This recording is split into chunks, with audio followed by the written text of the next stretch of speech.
Tuyan-tuyan lang tayo. Tuyan-tuyan habang nagpapahinga. Pahinga muna tayo.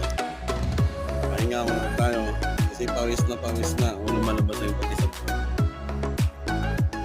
Ito mo yung tara! Diba? Alas 6 na ho ng gabi. Sobrang init na. Sobrang init pa pala.